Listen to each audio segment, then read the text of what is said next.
Hello friends and welcome to a new knitty video. My name is Céline and today I'll be sharing a list of whimsical summer knitting patterns for us to knit this season. Quite appropriately, I'm filming this video on the longest day of the year. It's the 21st of June today. Happy solstice, I guess. This video will be posted in about a week, so it won't really apply, but I hope you had a nice time on the longest day of the year. Anyways, if there is one trend that I can get on board with, it's this whole whimsy movement thing, because as cringe as it may sound, I do actually believe with my soul that being whimsy is the ultimate secret to happiness. Fun fact, my dad is a very whimsical man, and so I've experienced firsthand how whimsy was the best thing that he could have chosen to be for himself. So I try to be more like him and integrate whimsy wherever I can. I feel like knitting in itself is a very whimsical thing to do, but let's take it up a notch by knitting especially whimsical designs this summer. Shall we start with the list? Also, if you notice me melting throughout this video, it's because I am. I'll survive. You are expecting me to pull out a summer top pattern first, aren't you? Well, I'm not gonna do that right away. I thought I'd be a little bit unexpected and start with something different. These are the Frostville cuffs by Casual Knit Studio. I think to be whimsical is to be unpredictable, and mohair knitted cuffs are so unpredictable. They don't really have a functional purpose. I see them more as a hand knit bracelet, if you will. The designer says, create delicate and airy lace knit cuffs with a soft mohair ruffle. These romantic wrist warmers combine a structured ribbed cuff with a flowing lace section. Lightweight, feminine, and effortlessly stylish, these are an extremely quick project, especially if you have a very small amount of mohair left in your stash. I feel like that's a situation most knitters find themselves in. I have copious amounts of small mohair quantities that would be perfect for this design. I just think these are an incredibly unique accessory to be wearing. You will turn heads. People will 100% remember you as that one person who wore those fancy little ruffly things on the wrist. If you also think about the versatility of these, you can really step up an outfit just by wearing them. It would be a very unique gift as well. I would pass out if someone gifted me these. I would love them so much. Imagine wearing this with a nice ring stack or some cute fancy nails. A few weeks back, I'd gotten my nails done and I got like a light blue / lavendery cat eye. I felt like a fairy, and if I had added these cuffs, all right, it's now time to talk about a summer top, the Leaf Me Tender Tee by Camille K. It reminds me of a tulip. How cute. This one has quite a lot of beautiful details that I don't see very often. I am under the impression that the summer knitting pattern space is quite saturated with very simple tanks, even when it comes to shapes and fits. A lot of them follow more of a squared construction, whereas this one has a special spark. It has the X factor. It's got ruffles, lace, a button band, an I-cord waist drawstring situation. It's knitted in fingering weight yarn, top down seamlessly. The body is knitted back and forth because obviously it's open, and the sleeves are knitted in the round. Listing all its elements, it sounds like there's quite a lot to it, but I think all components are put together so tastefully, it really works. I do enjoy the fact that the designer classifies this as a 4 out of 5 difficulty because of the construction, the lace stitch, and the diagrams that you have to read. But whimsy gals love a challenge, don't they? The other challenge is that it's 30 stitch gauge. But it's a summer top. There's no long sleeve that you have to knit. I'm sure it'll be fine. And also, since the construction's more complex, it's not like you'd be knitting straight stockinette the whole time. This would be an engaging knit because you begin at the top with the shoulder shaping, then you go into the sleeves, which already introduce the lace. You also have to think about the button band, and once you get to the waist, there's the drawstring situation, and you have to knit the eyelets for the drawstring to go through. And then you've got the whole lace, which to me, that's the most fun part. There is nothing like reading a lace chart. It's so satisfying. Crossing out each row and seeing it work up is truly an unmatched sensation. Hold up, this is going to be a side note where I very briefly step out of the summer realm, but I stay within the whimsical. I just wanted to announce that I finally released my Evie scarf pattern. Couldn't wear it on a day like this, but in the UK, we get cold days all the time in the summer anyway. So believe it or not, I did wear this a few days ago. But yes, I just wanted to let you know that this pattern is out. Let me show you the stitch up close. It's this really pretty flower looking texture. It's got edge stitches all around the scarf. The scarf ends ends in these two cute points. I also quite enjoy the wrong side. It's got somewhat of a seed stitch look to it. The pattern comes in 3 sizes. This is the middle size, which I call the regular size, and it's part of my Evie collection. I've got the Evie mittens and the Evie hood in existence, and who knows, I might make more in the future because I love this stitch so much. I will link the pattern in the description box. That was my side note. Thanks for listening. Back to the list. Wow, when I saw this next pattern, I kind of couldn't believe my eyes. This is the Will Warren top by Małgorzata Bartyńska. I'm sorry, Polish is such a hard language, but look at this top. Isn't it just swoon-worthy? So it's a V-neck camisole with butterflies stemming from one of the straps and developing all across the front of the top. It's one of my favorite things about knitting when stitches and intricate lace motifs are composed together and brought together to resemble something like a butterfly. It's just so fascinating. She's done it in such a beautiful, clever way. Look at how one butterfly's wing develops and merges with another butterfly's wing below it. And then it's got this seed stitch or rice stitch around the butterflies that reminds me of fairy dust. It's just absolutely perfect, and they flow across the body so beautifully. The placement is so stunning. And then the edges of the camisole are so neat and clean. Look at them at the V-neck and at the armhole. The hem has a picot edge. There is one round of these pearl bumps. Oh my goodness, the pattern comes in 2 versions, allowing you to create a beautiful summer blouse using one of 2 different weights. There's the regular version where the gauge is 26 stitches, and the light version, it's 33 stitches. I just had an idea.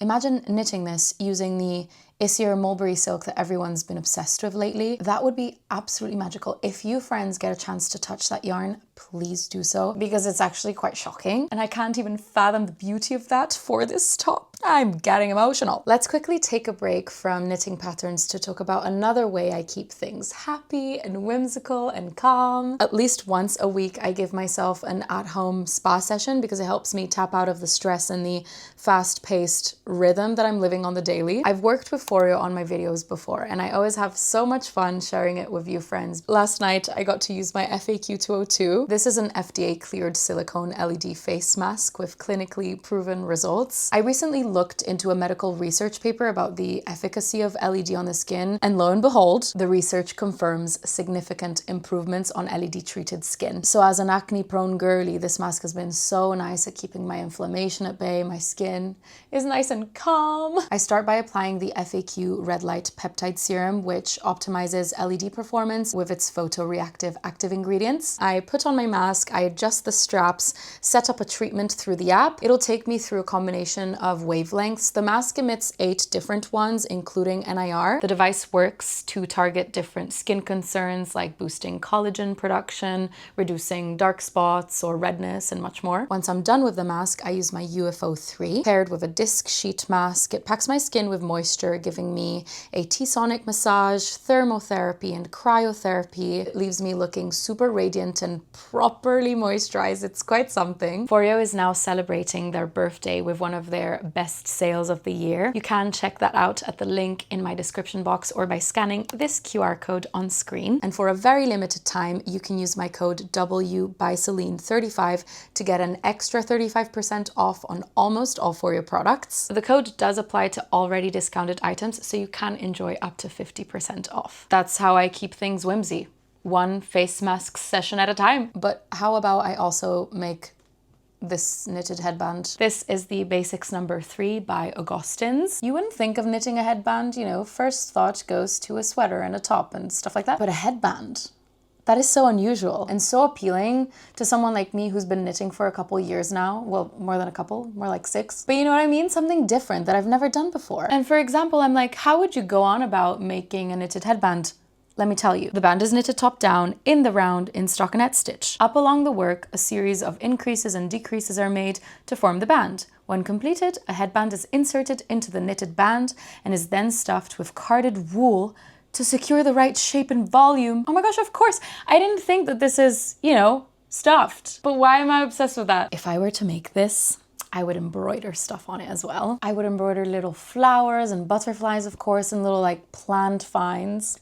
I'm sure a lot of you friends have already heard about star-crossed knits because she makes the whimsiest tops. Today I'm looking at the Choupette camisole, which Tamara describes as a flirty little tank with a frill. I love a frill so much, and yet I barely have any in my hand knit wardrobe. What am I doing? I also see star-crossed knits as the queen of grading and making form-fitted garments look so incredible across all sizes. She leaves plenty of room and provides loads of guidance for customization so that you're guaranteed to achieve the absolute heavenly fit for you, which makes this ultra size inclusive. Something that I'm just finding out now, I didn't realize prior, you can choose between the I-cord spaghetti straps that are pictured in the sample photos or a wider double knit strap. If you want extra support or if you just prefer the aesthetic of a wider band, you have that option too. The bottom hem and neckline are finished with a little ruffled edge.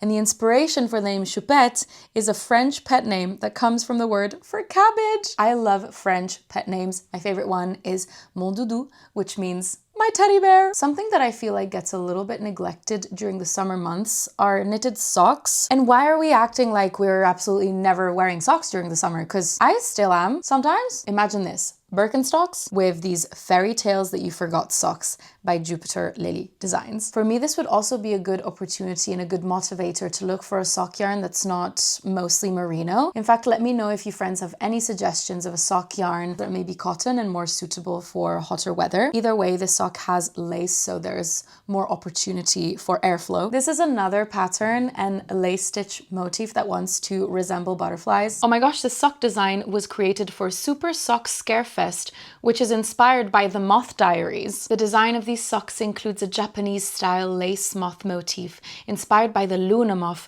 from the heroine's favorite memory of her father. I love a good intertextual reference. It's so geeky. It makes me very happy. This shorty sock is knit toe up with a short row heel incorporating mini gussets and has a turn back cuff with a hint of a frill. I really enjoy that the ribbing is twisted here. It brings an overarching neatness to the intricacy of everything. Obsessed. So whimsy. Yes, please. Another designer whose style I would totally classify as whimsical and also tapping into the cottagecore aesthetic is Moonchain. She has created the Jesden cottagecore purse, another one with ruffles, little lace flowers, one that you would wear out frolicking in strawberry fields, skipping around without a care in the world. I think about skipping very often. It's such a shame that it's not socially acceptable to be skipping kind of everywhere because first of all, it's such an efficient way of travel. And then you can't argue with me when I say that skipping is definitely the most whimsical method of travel. Amanda, the designer, is the queen of creating hybrid knit and crochet patterns. She does it quite often in her designs, and in this one,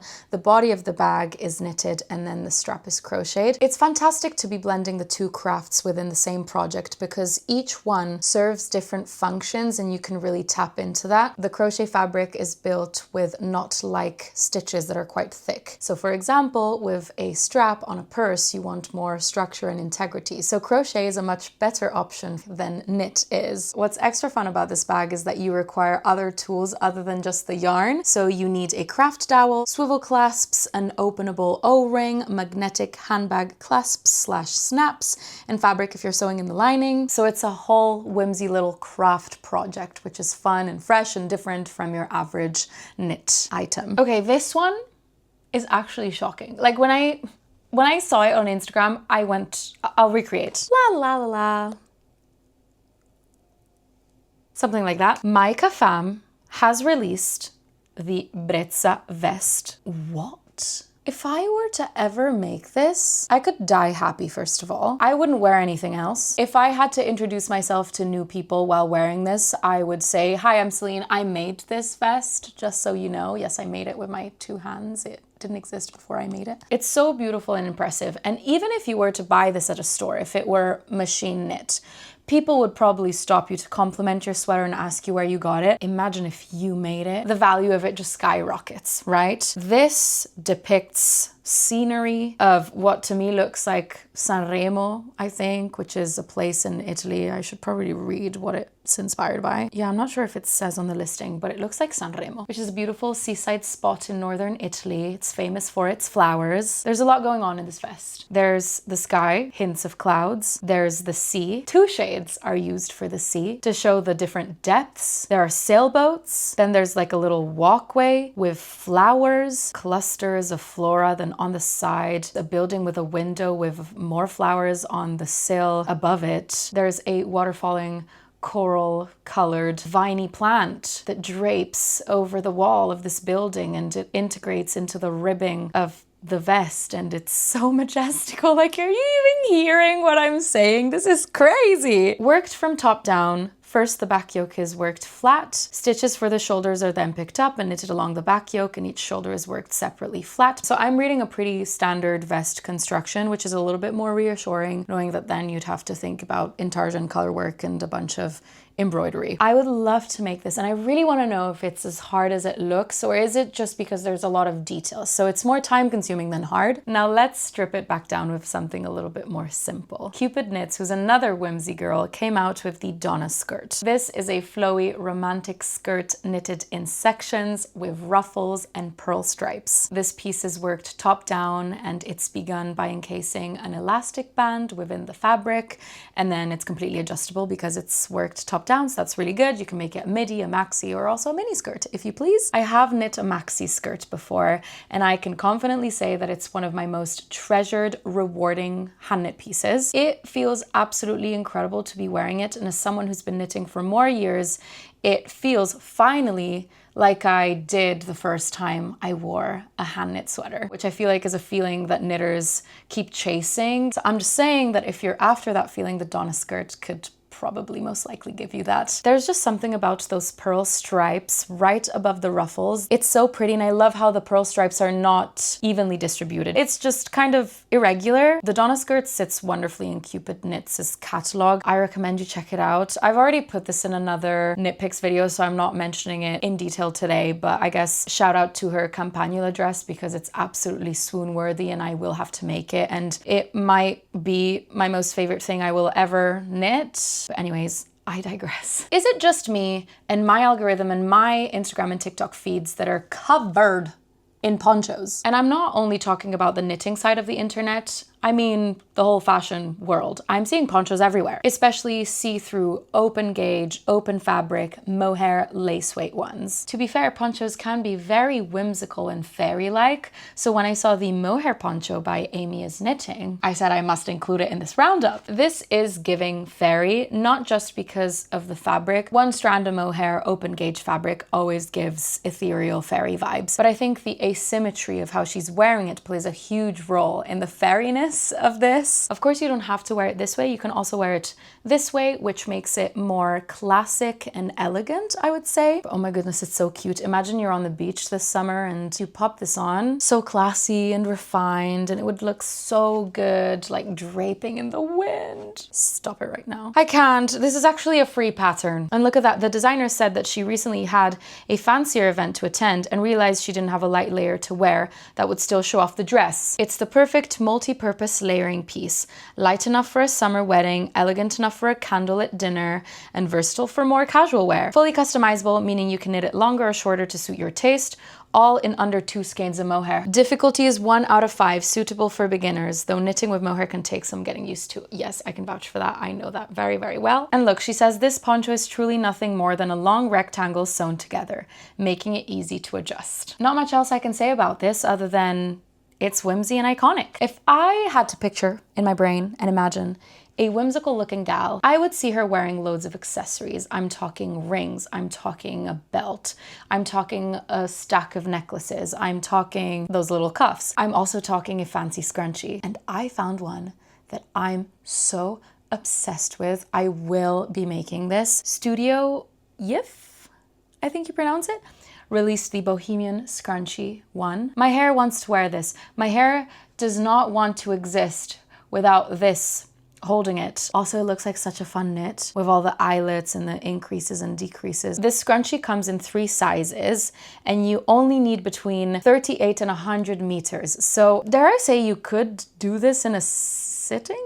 I don't know, I would have to try it, but wow. I have never knitted a scrunchie. I've made a crochet scrunchie, a very standard looking scrunchie, but something like this is taking it a step above. This is the type of knitter I want to be, you know? The girl that doesn't just hand make her sweaters. She works on all the details, the scrunchies too. The sun is moving and it's about to hit my face and I feel like I only have like 10 minutes left before I will not be able to see anything. I've got 4 patterns left, so let's try and skim through those. The Daphne midi dress by June Lagoon. I love this designer's name. June Lagoon just sounds so good. Listen, I've been really into knitting dresses for the summer, so the more I can find, the better. A lot of knit dresses have more of a baggier fit, whereas this one is definitely more form-fitting and a little bit sexier. It's got these spaghetti straps, a bit of a scoop neckline, if we can call it that. It looks so nice and breezy for the summer. I really like the detail of the straps at the back. Basically, you attach little clasps, little rings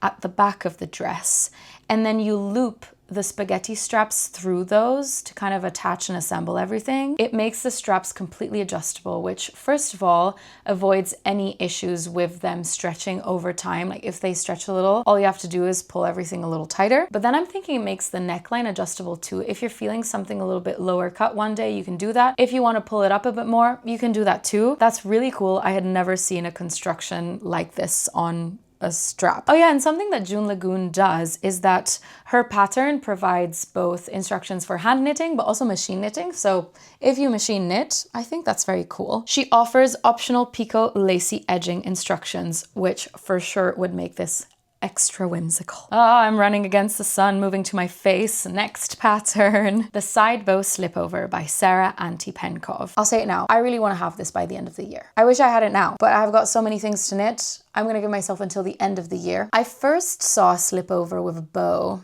under the armhole a few years ago. It was an Along avec Anna pattern. And there's another one called Primrose Slipover. Is that the Along avec Anna one or is it a Santa's Garn one? Anyways, you're walking about and then you move your arm and you reveal this little bow. Oh, it's so adorable. I love it. But the reason I particularly appreciate this one is because of the detail that trills down the armhole. They are very simple pearl columns that border the double knitting on the armhole. And you can also see it at the back. I really like the amount of ease on this one. It offers space and room for layering, makes it good for a t-shirt in the summer, but also allows this to be the quintessential transitional piece because you can layer a long sleeve or another lightweight sweater underneath for the autumn and the winter. Love when you can wear something all year round.